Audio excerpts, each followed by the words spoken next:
ক্যাফেটেরিয়াতে এর আগেও সম্ভবত আমি 1 বা 2 বার গিয়েছিলাম। আমার কাছে ভালো লাগে, খাবারটা অনেক মজা লাগে, যার কারণে বারবার যাওয়া হয় বিভিন্ন অকেশনে যখন আমাদের উৎসব পড়ে আর কি। তো এই প্লাস্টিকের ফুলগুলো আমার খুব ভালো লাগে। আর ওই যে বাল্বটা, অনেক ছোটোবেলায় এই বাল্বগুলো দেখেছি, তো ভাবলাম আজকে একটু ভিডিও করে নিই। চোখের দেখা হইলো আর কি। মানুষ ভিডিও করে খাওয়ার শুরুতে, আমি করি শেষে।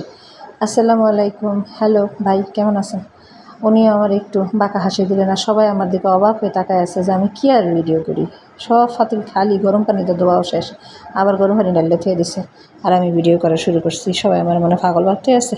কী আর করা, তখন অনেক মানুষ ছিল, ভিডিও করতে মন চাইতেছিল না, সবার সামনে ভিডিও করতাম। আমি আগেই বলেছি আমার লজ্জা লাগে।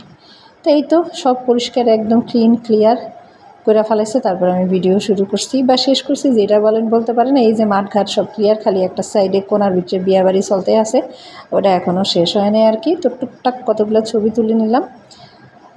আর ওই যে ট্রেন যায় চকচক চকচক চকচক করে, ট্রেনের সাউন্ডটা শুনতে আমার খুব ভালো লাগে। আর ক্যাফেরিয়ার এই সাইডটাই আমার সবচেয়ে বেশি প্রিয়, যেখান থেকে ট্রেনের চকচক সাউন্ড চলা যায়। আর এখানে কতগুলো স্টিল পিকচারের ছবিও তুলে নিছি, ভালোই লাগলো।